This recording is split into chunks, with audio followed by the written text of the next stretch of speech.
Hello everyone, स्वागत है आप सभी का आपके अपने यूट्यूब चैनल में जिसका नाम है बायोलॉजी कॉन्सेप्ट और मैं हूं सुरभि माथुर। और बच्चों, आज हम लोग कंटिन्यू करेंगे हम क्लास 11th का chapter number 2 that is biological classification. उसमें लास्ट वीडियो लेक्चर में मैंने आपको पढ़ाया था फंजाई के जनरल कैरेक्टरिस्टिक्स और एग्जांपल्स दिए थे। और आज बहुत ही मजेदार टिप्स और ट्रिक्स के साथ मैं आपको याद कराऊंगी क्लासिफिकेशन ऑफ फंजाई। तो आइए शुरू करते हैं, आप और हम मिलकर ये मजेदार सा प्यारा सा टॉपिक।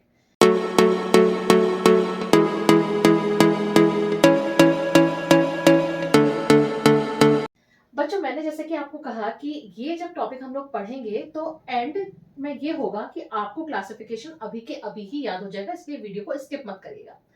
अब देखो, क्लासिफिकेशन ऑफ फंजाई में सबसे पहली चीज ये आती है कि फंजाई को 4 क्लासेस में क्लासिफाई किया गया है।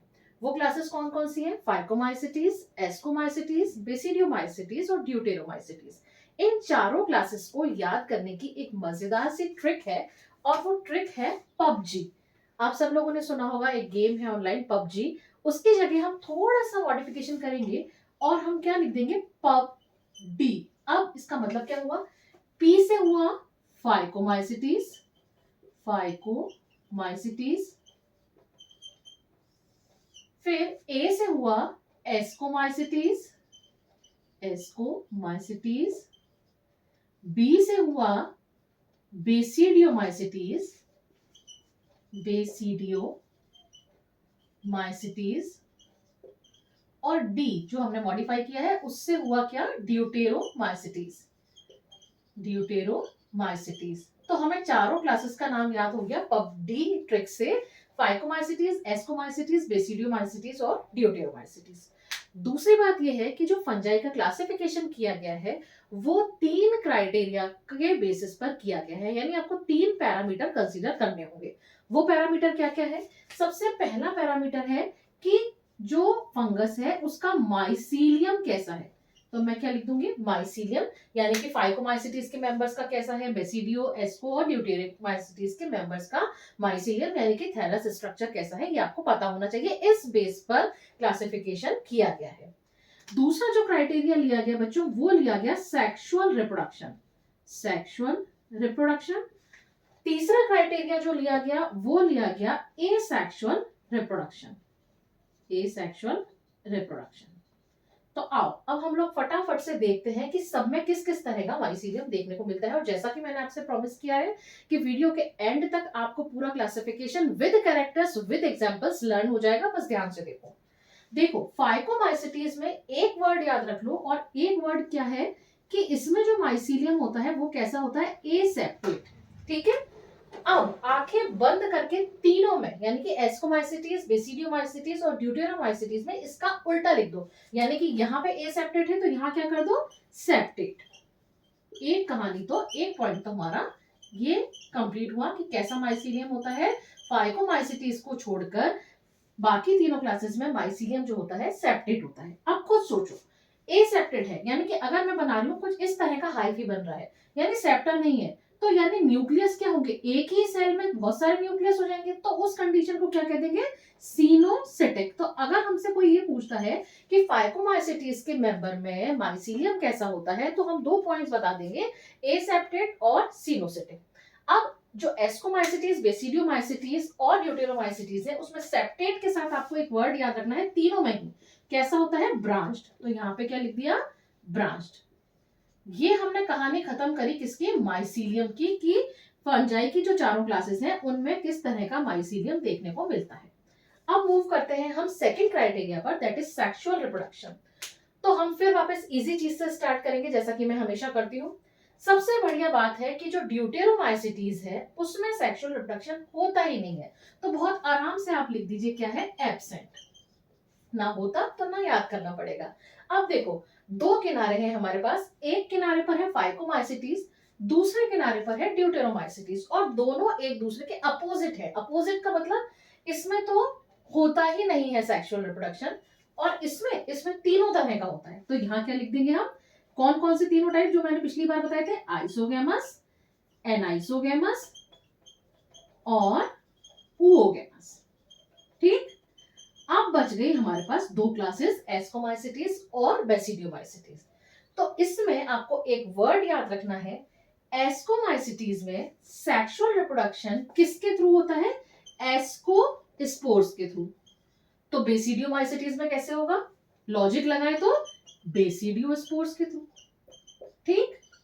अब एस्कोस्पोर्स जो है वो किस में बनते हैं? एक स्ट्रक्चर में बनते हैं जिसको हम क्या कह देते हैं? एसिडियम।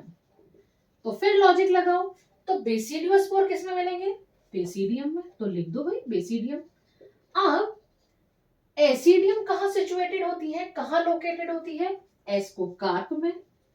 तो फिर लॉजिक लगाओ, तो बेसिडियम कहां पर लोकेटेड होगी? बेसिडियोकार्प में। इसको मैं डायग्राम के थ्रू बताती हूँ दोनों ही चीजों को। देखो, एस्कोकार्प बच्चों हम उस फ्रूटिंग बॉडी को कहते हैं जिसमें कि क्या बनता है? एस्कोस्पोर बनते हैं। कैसे समझते हैं? ये देखो, एस्कोकार्प कुछ इस तरह की होती है जैसे कि आइसक्रीम कप जो होते हैं उस तरह की होती है क्या? एस्कोकार्प। इस एस्कोकार्प में कुछ ऐसे स्ट्रक्चर मिलेंगे। ये देखिए, मैं अलग से एक स्ट्रक्चर ड्रॉ कर रही हूँ यहाँ पे, ऐसा। ठीक है, इस तरह के जो स्ट्रक्चर्स मिलते हैं, इन स्ट्रक्चर्स को हम क्या कहते हैं? एसिडियम। एसिडियम। ठीक है, इन एसिडियम में स्ट्रक्चर बनेंगे क्या? कुछ स्फेरिकल चिन्नी मिन्नी से प्यारे प्यारे से स्ट्रक्चर बनेंगे जिनको हम क्या कह देंगे? एस्कोस्पोर। और इस पूरी फ्रूटिंग बॉडी को हम क्या नाम दे देंगे? एस्कोकार्प।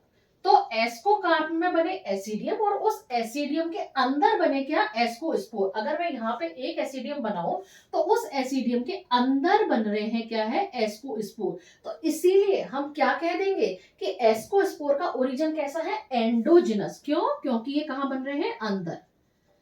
अब मैं बताती हूँ आपको बेसिडियोस्पोर की कहानी। बेसिडियोस्पोर पढ़ाने से पहले, बताने से पहले मैं आप बता दूं कि इसका बेस्ट एग्जांपल आपको याद रखना है मशरूम। और मशरूम सभी ने लगभग देखा होता है। मशरूम कैसा होता है? इस तरीके का। ये देखिए, ये इस तरह का स्ट्रक्चर होता है। तो यहाँ पर ये इसकी क्या है? फ्रूटिंग बॉडी है। उस फ्रूटिंग बॉडी पर ऐसे नीचे की तरफ कुछ लटकते रहते हैं स्ट्रक्चर जिसको हम क्या कह देते हैं? बेसिडियम। है ना? जैसे यहाँ पर क्या हो रहा था? एस्कोकार्प थे, उस एस्कोकार्प के अंदर थे एसिडियम और एसिडियम के अंदर थे एस्कोस्पोर। यहां पर क्या होगा कि ये फ्रूटिंग बॉडी है, उस फ्रूटिंग बॉडी से कुछ स्ट्रक्चर्स लटकते हुए दिखेंगे जिसको हम क्या कह देंगे? बेसिडियम। और उस बेसिडियम के बाहर की तरफ ये देखिए, इस तरीके से मैं दूसरी जगह आपको बना के बताती हूँ। यहां पे मैंने बनाई ये बेसिडियम और उस बेसिडियम के बाहर ये ऐसे इस तरीके से आपको स्पोर्स दिखेंगे। तो ये चूंकि अंदर ना बन के बाहर बन रहे हैं, इसीलिए हम इसको क्या कह देंगे कि इसका ओरिजिन कैसा है? एक्सोजेनस ओरिजिन या एक्सोजेनसली ओरिजिनेटेड। समझ में आ गई बात? तो यहाँ पे हमने क्या कंप्लीट किया? Sexual reproduction. वापस समझो कैसे याद रखेंगे। जो 4 क्लासेस हैं, एक किनारे पे सब कुछ मिल रहा है, दूसरे किनारे पे कुछ नहीं है। जो पहला किनारा है वो फाइकोमाइसिटीज के हैं, जहां तीनों तरह के सेक्सुअल रिप्रोडक्शन आइसो, एनाइसो और ओवोगेमस देखने को मिल रहे हैं। ड्यूटेरोमाइसिटीज में सेक्सुअल रिप्रोडक्शन एब्सेंट है, इसीलिए इस क्लास को हम कहते हैं fungi imperfecti. Very very very important question for NEET और क्लास 11 दोनों के लिए कि ड्यूटेरोमाइसिटीज या फंजाई की किस क्लास को फंजाई इम्परफेक्टाई कहा जाता है? तो हमारा जवाब क्या होगा? ड्यूटेरोमाइसिटीज। फिर बची बीच की 2 क्लासेस। तो एस्कोमाइसिटीज में जो सेक्सुअल रिप्रोडक्शन हो रहा है वो हो रहा है एस्कोस्पोर्स के थ्रू। बेसिडियोमाइसिटीज में जो सेक्सुअल रिप्रोडक्शन हो रहा है बेसिडियोस्पोर्स के थ्रू। क्वेश्चन कहां पर से आता है? वो यहां पर से आता है ये कि एस्कोस्पोर्स कैसे होते हैं? एक्सोजेनसली या एंडोजेनसली ओरिजिनेटेड होते हैं। तो जैसा कि मैंने आपको डायग्राम में बताया कि एसिडियम के अंदर बन रहे हैं, तो इसीलिए ओरिजिन कैसा होगा? एंडोजेनस। और बेसिडियोस्पोर कहां बन रहे हैं? बेसिडियम के टिप पर बन रहे हैं, उसके बाहर बन रहे हैं, इसीलिए ओरिजिन कैसा होगा? एक्सोजेनस। क्लियर हो गई बात? अब हम आते हैं, मैं यहाँ पे एक लाइन खींच देती हूँ। अब हम बात करेंगे तीसरे क्राइटेरिया की, वो है एसेक्सुअल रिप्रोडक्शन। तो देखो, जो एसेक्सुअल रिप्रोडक्शन है, उस एसेक्सुअल रिप्रोडक्शन के लिए आपको एक टर्म याद रखनी है, कोनिडियम। अब देखो, जो फाइकोमाइसिटीज है, फाइकोमाइसिटीज में एसेक्सुअल रिप्रोडक्शन या तो मोटाइल स्पोर्स के थ्रू होगा, तो हम उसे कह देंगे जूस्पोर। अगर ये नॉन मोटाइल स्पोर्स के थ्रू होगा तो हम इसको क्या कह देंगे? एप्लानोस्पोर्स। ठीक है, तो फाइकोमाइसिटीज में एसेक्सुअल रिप्रोडक्शन किसके थ्रू होता है? जूस्पोर्स और एप्लानोस्पोर्स के थ्रू होता है। फिर एस्कोमाइसिटीज में आंखें बंद करके लिख दो क्या? कोनिडियम। अब ड्यूटेरो में बेचारे में सेक्सुअल तो है नहीं, तो उसको वेजिटेटिव और एसेक्सुअल तो करना ही पड़ेगा, तभी वो सरवाइव करेगा। तो यहां पर भी क्या लिख दो, कोनिडियम लिख दो। अब बहुत बढ़िया बात है कि जिस तरीके से ड्यूटेरोमाइसिटीज ने आसान बनाया हमें याद करना कि यहाँ पे सेक्सुअल रिप्रोडक्शन एब्सेंट है, उसी तरीके से बेसिडियोमाइसिटीज में एसेक्सुअल रिप्रोडक्शन क्या होता है, एब्सेंट होता है। तो ना रहेगा बांस और ना बजेगी बांसुरी, तो यहाँ पर भी क्या होगा, हमें याद करना हो गया बहुत आसान कि यहाँ पर बेसिडियोमाइसिटीज में जो एसेक्सुअल रिप्रोडक्शन है वो क्या है, एब्सेंट है। हो गई तीन चीजें याद। अब जो चौथी चीज आती है वो चौथी चीज आती है एग्जाम्पल, जिसको लेकर कॉम्पिटिटिव एग्जाम्स में प्लस आपके क्लास 11th में क्वेश्चंस पूछे जाते हैं। अब मैं आपको याद करा देती हूँ जल्दी से इसके एग्जाम्पल। देखो फाइकोमाइसिटीज के एग्जाम्पल को याद करने की ट्रिक है राम। राम कैसे, देखो ये मैं यहाँ पे लाइन बड़ी कर दूं और ताकि मैं एग्जाम्पल्स लिख सकूं।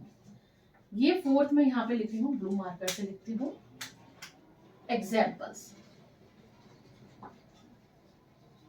यहां की ट्रिक है राम।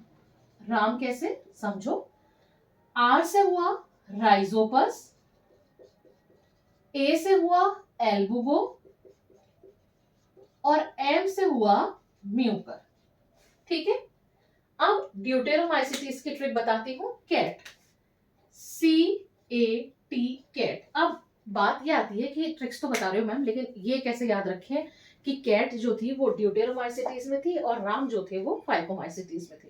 तो समझो कैट और डॉग का कुछ रिलेशन होता है, मतलब रिलेशन होता है मतलब दोनों एक दूसरे के एनिमी होते हैं, मतलब डॉग तो एनिमी होता है, वो कैट के पीछे भागता है। तो ड्यूटेरोमाइसिटीज की स्पेलिंग किससे स्टार्ट हो रही है, डी से। तो यहाँ पे ये एक ट्रिक है जिसके थ्रू आप याद रखेंगे कैट। सी से क्या हुआ, कोलिटोट्राइकम, कोलिटोट्राइकम। टी से क्या हुआ, ट्राइकोडर्मा। और ए से क्या हुआ, ऑल्टरनेरिया। ऑल्टरनेरिया बहुत इंपॉर्टेंट एग्जांपल है। क्यों इंपॉर्टेंट एग्जांपल है, क्योंकि इसकी वजह से पोटैटो में कौन सी डिसीज होती है, अर्ली ब्लाइट ऑफ पोटैटो। आपने कई बार देखा होगा कि आलू जो है वो अंदर से काले निकल रहे हैं, है ना, जब उसको काटते हैं कई बार ऐसा होता है तो अंदर से काले निकलते हैं। तो उसका कारण क्या होता है कि उसमें एक फंगल डिसीज हो गई है और उसका कॉजल ऑर्गेनिज्म, यानी किस ऑर्गेनिज्म की वजह से वो डिसीज हुई है, वो डिसीज हुई है ऑल्टरनेरिया की वजह से। तो कैट के थ्रू हमने क्या याद रख लिया, ड्यूटेरोमाइसिटीज के एग्जांपल, डी से डॉग याद रख लो और CAT कैट फंगस के एग्जांपल हो गए। अब हम बात करते हैं बेसिडियोमाइसिटीज की। तो बेटा इसमें सबसे बढ़िया एग्जांपल इसका है मशरूम। मशरूम और एक इसका जो बॉटेनिकल नेम है वो है एगैरिकस।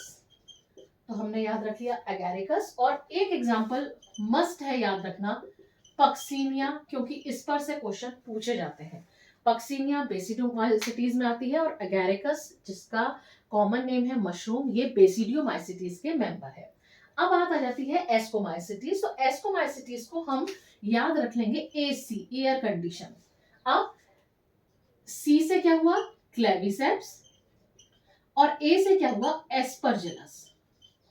और ये लो आपके एग्जांपल्स भी हो गए लर्न। इन एग्जांपल्स पे से क्वेश्चन पूछा जाता है।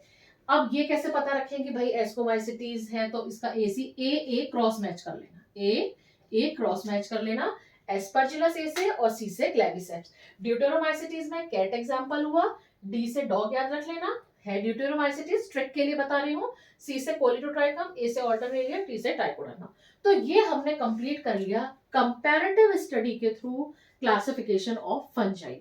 एक बार फिर समझ लो, सबसे पहली ट्रिक क्या थी, पबजी थी, जिसके थ्रू पबडी थी ट्रिक, जिसके थ्रू हमने 4 क्लासेस याद करी किंगडम फंजाई के, फाइकोमाइसिटीज, एस्कोमाइसिटीज, बेसिडियोमाइसिटीज और ड्यूटेरोमाइसिटीज। दूसरा जो इंपॉर्टेंट क्वेश्चन आता है वो फंजाई इम्परफेक्ट है किसको कहा जाता है, इसको लेकर आता है, तो आंसर होगा ड्यूटेरोमाइसिटीज। तीसरा क्वेश्चन जो आता है वो आता है यहाँ पर से मशरूम को या एगैरिकस को किस क्लास में रखा गया है, तो हमारा जवाब होगा बेसिडियोमाइसिटीज। चौथे और पांचवें क्वेश्चन जो पूछे जाते हैं वो एस्कोस्पोर और बेसिडियोस्पोर्स को लेकर पूछे जाते हैं कि इसमें एस्कोस्पोर्स का ओरिजिन कैसा होता है, एंडोजेनस होता है या एक्सोजेनस, और इसी तरह से बेसिडियोस्पोर्स का ओरिजिन कैसा होता है। आज के लिए इतना बहुत है। अगले वीडियो लेक्चर में हम लोग पढ़ेंगे प्लांटी और एनिमेलिया और फिर हम फाइनली जो चैप्टर है उसको कंप्लीट कर लेंगे। अगर आपको आज का वीडियो पसंद आया हो तो प्लीज इसको लाइक करिएगा, शेयर करिएगा और चैनल को सब्सक्राइब करने में कोई कंजूसी नहीं, और हाँ, बेल आइकन को प्रेस करना मत भूलिएगा। Thank you very much.